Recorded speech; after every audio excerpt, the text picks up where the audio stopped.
Olá, tudo bem? Itamar aqui. Hoje nós estamos começando uma nova série, Separados para Deus, buscando a santificação para vermos o Senhor e sermos usados por Ele.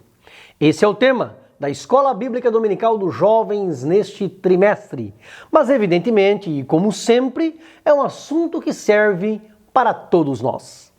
Lá na Idade Antiga, na Antiguidade, em toda a época antes de Cristo, até o ano 476 da nossa era, como era visto o sagrado, as coisas sagradas? O que era considerado profano, herege, uma blasfêmia? No Antigo Testamento, na Velha Aliança, quem cuidava das coisas sagradas? O que é santificação? Você sabia que a santificação tem 3 estágios? Quais são eles? Se você não sabe, como vai se santificar? O cristão, a cristã, deve pensar igual ou diferente dos não cristãos? Deve viver igual ou diferente do que o mundo vive? Qual a diferença entre justificação e santificação? Tem diferença entre santidade e santificação? Fique comigo até o fim deste vídeo e desta série e vamos juntos crescer mais um pouquinho na graça e no conhecimento de Cristo. Quando terminarmos essa série, que terá vídeo todas as segundas, e tendo colocado em prática a palavra de Deus, estaremos mais santificados em nome do Senhor Jesus. Se inscreva no canal, clique no sininho, escolha a opção todas para ser avisado todas as vezes que publicarmos uma mensagem do céu. Já deixe o seu like, clicando aí no joinha, no gostei e compartilhe com todos os teus contatos. Deus te recompensará. Vem comigo!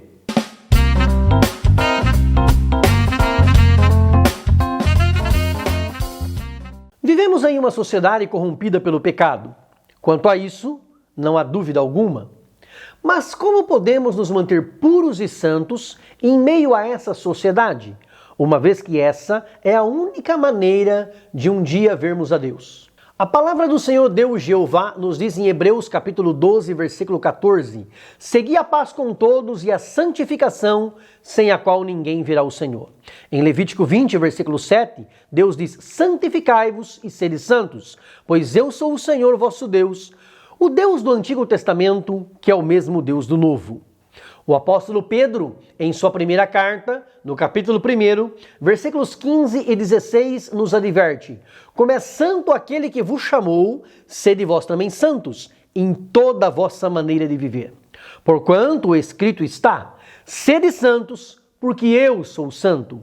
A santificação, portanto, é condição necessária para quem quer um dia ver a Deus. É pré-requisito a ser cumprido. É exigência do Criador explanada em toda a sua lei, válida tanto para Adão e Eva no Jardim do Éden, quanto para nós no século 21. A santificação é a separação do pecado, de tudo aquilo que é profano e abominável para Deus. Na antiguidade, o ser humano procurava se afastar de tudo aquilo que era pecado, por medo do castigo que viria se pecasse, ou pelo desejo de ter poder ao se aproximar mais de Deus. Tudo aquilo que envolvia religião, cultos, rituais, deveriam ser mantidos como sagrado e jamais profanado. O que não fazia parte da religião era tido por profano. Entre o poder buscado e o medo, havia, como sempre houve no ser humano, os desejos carnais. As sociedades normalmente têm opiniões e conceitos diferentes sobre o que é sagrado ou profano, baseado em suas histórias, valores e cultura. Na grande maioria delas, muitas pessoas pensam e se preocupam sobre o que vai acontecer depois da morte, sendo que a maioria tem esperança de que a vida seja eterna e segue rituais para alcançar uma vida boa após a morte. O sagrado, do latim sacratum, está diretamente relacionado à santidade e não se conversa com o profano. Não há comunhão entre a luz e as trevas, entre o sagrado e o profano, entre a justiça e a injustiça, entre os frutos do Espírito e as obras da carne, entre aquilo que é de Deus e aquilo que não é. No Antigo Testamento, quem cuidava das coisas sagradas ou divinas eram o rei, o sacerdote e o profeta.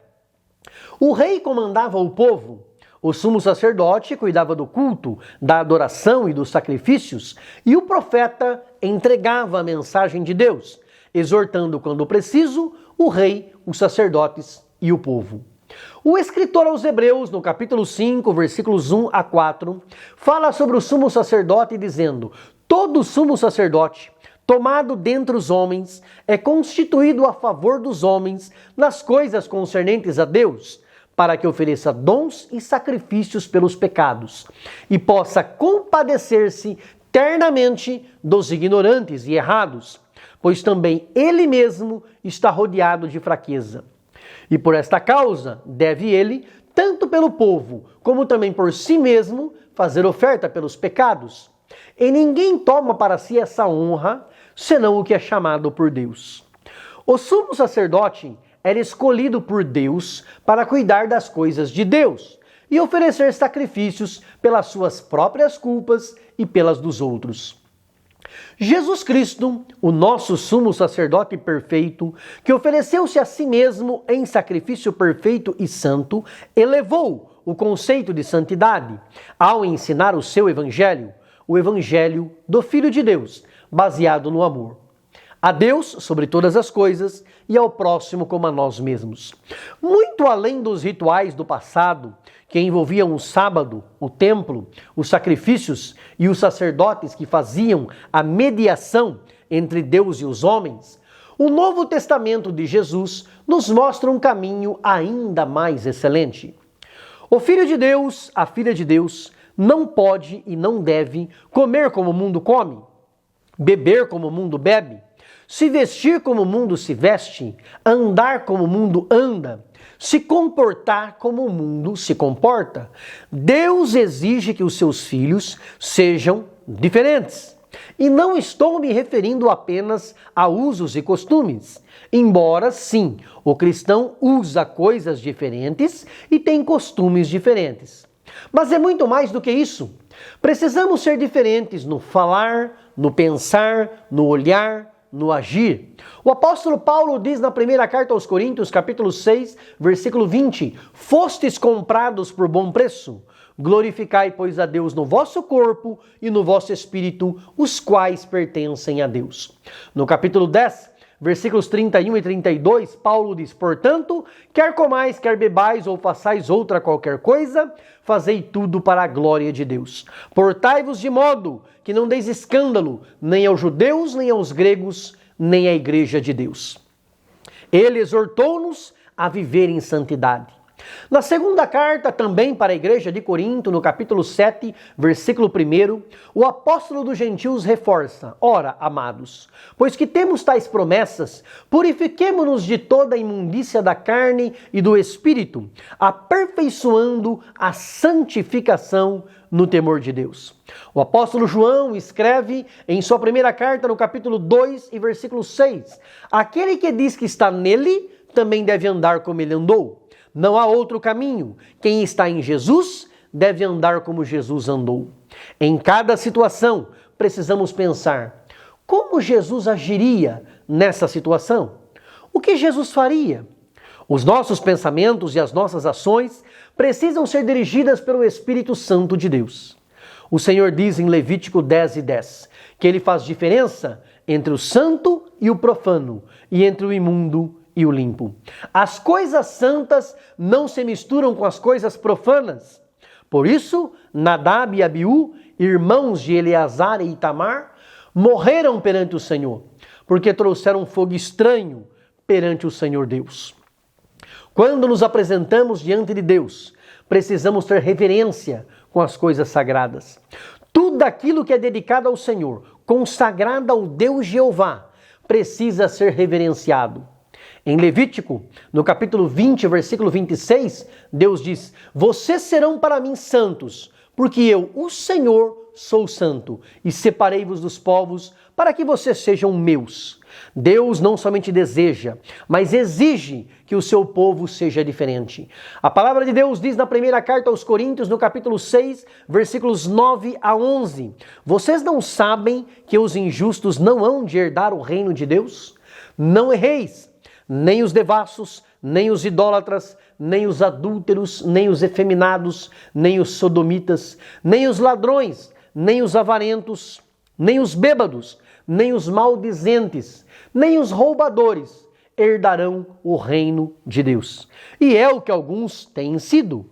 Mas haveis sido lavados, mas haveis sido santificados, mas haveis sido justificados em nome do Senhor Jesus e pelo Espírito do nosso Deus.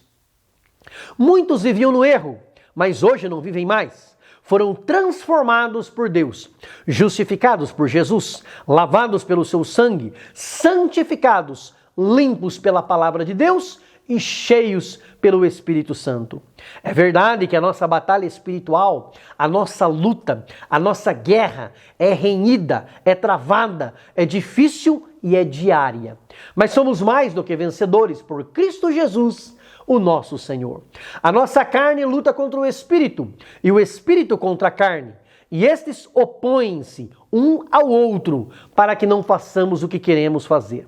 Mas o Espírito Santo nos guia e nos ajuda em nossas fraquezas. Nós somos justificados e santificados por Cristo. E qual a diferença?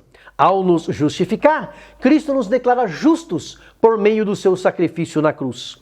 A justificação de Cristo é instantânea quando você aceita que Cristo é o teu Salvador e Senhor. Isso é a obra perfeita de Deus e é igual para todos os cristãos.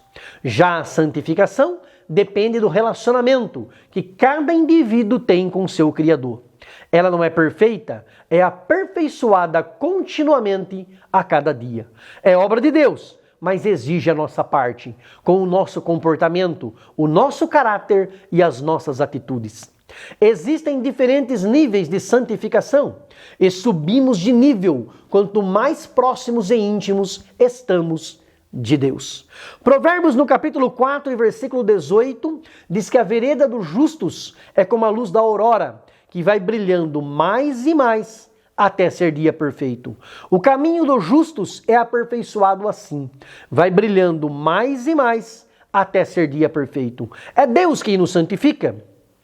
Em Levítico, no capítulo 20, versículos 6 e 7, o Senhor Deus Jeová diz: santificai-vos e sejam santos, pois eu sou o Senhor vosso Deus, e guardai os meus estatutos e cumpri-os. Eu sou o Senhor que vos santifica.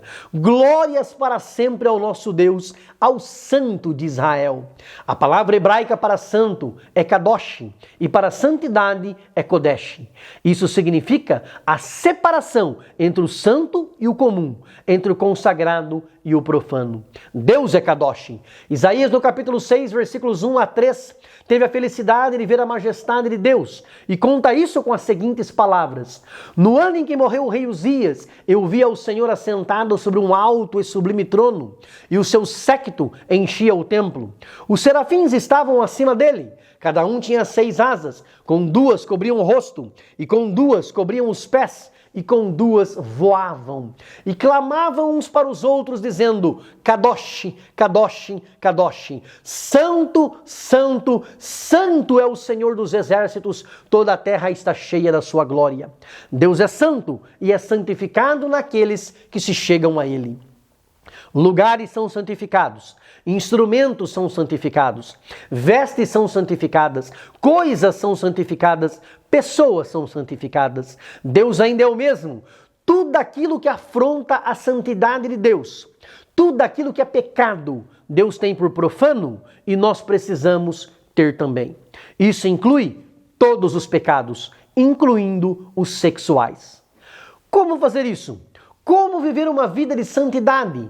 Deus diz em sua palavra, em Colossenses capítulo 3, versículos 5 a 11, mortificai, pois, os vossos membros que estão sobre a terra, a prostituição, a impureza, o apetite desordenado, a vil concupiscência e a avareza, que é idolatria, pelas quais coisas vem a ira de Deus sobre os filhos da desobediência, nas quais também, em outro tempo, andastes, quando vivieis nelas. Mas agora, despojai-vos também de tudo, da ira, da cólera, da malícia, da maledicência, das palavras torpes da vossa boca.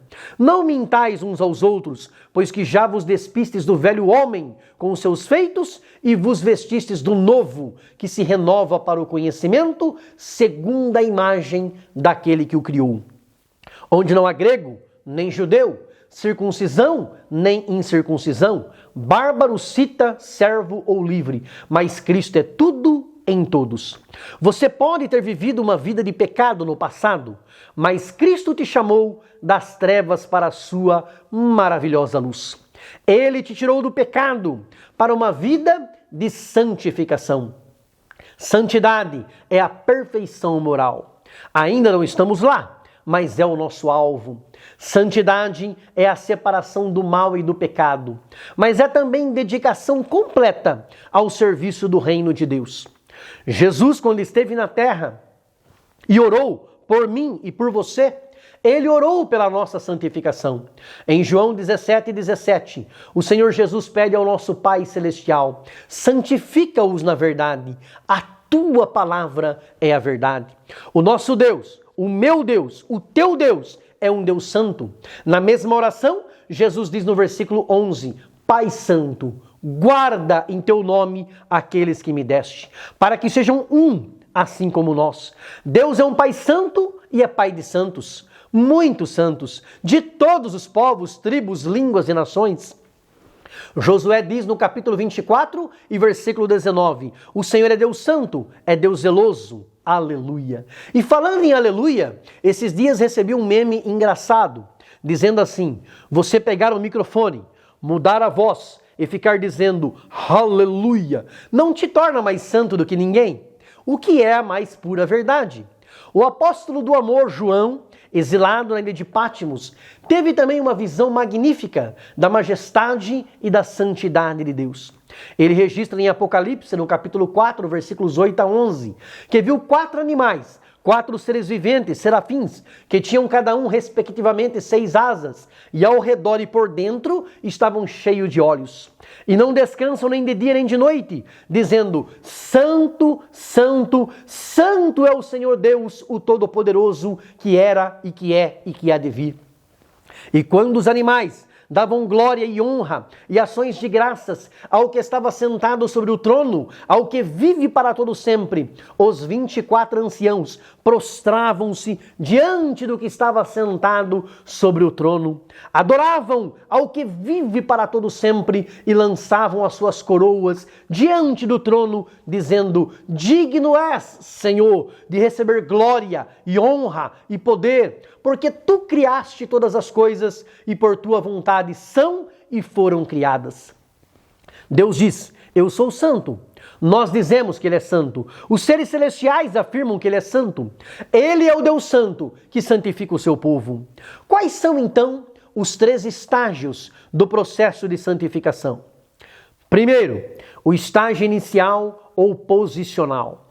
Esse é o estágio da justificação. Uma vez que a pessoa aceitou a Cristo como seu Senhor e Salvador, ela passa imediatamente a ser santa, porque está justificada pelo sangue de Cristo e sai instantaneamente da cadeira de réu para o status de livre. Esta justificação é condicional. A pessoa está justificada enquanto se mantém no processo de santificação.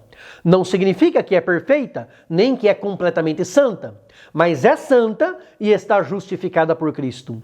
Está liberta e salva pela fé no nosso Senhor Jesus Cristo. Nesse estágio, como diz Paulo em 2 Coríntios capítulo 5, versículo 17, a pessoa está em Cristo, nova criatura é. As coisas velhas já passaram, eis que tudo se fez novo. Suas maldades estão perdoadas e seus pecados estão cobertos. O mesmo Paulo declara em Romanos 4, versículos 24 e 25. Nós que cremos naquele que dos mortos ressuscitou a Jesus, nosso Senhor, o qual por nossos pecados foi entregue e ressuscitou para a nossa justificação. Esse estágio é o da justificação. Segundo estágio é o estágio da santificação, contínua e progressiva. Não está mais no estágio apenas inicial. Não é menino na fé. Não é levado por qualquer vento de doutrina. Tem mais maturidade espiritual, mas ainda não é completamente santo, plenamente santa. Está no caminho e com a ajuda de Deus, vigia para não pecar. Terceiro estágio, santidade plena. Nenhum de nós atingimos e nem atingiremos nesta vida. Somente quando ressuscitarmos em corpos incorruptíveis, transformados em glória. Talvez para você, o estágio inicial da santificação tenha ficado no passado e você já esteja na santificação contínua e progressiva. Mas um dia viveremos uma santidade plena. Se você concorda que esta mensagem é de Deus, dá um like, clica no joinha, escreva no comentário "Eu concordo". Compartilhe com todos os teus contatos. Deus te abençoe. Grande abraço. Beijo no coração. Fica com Deus.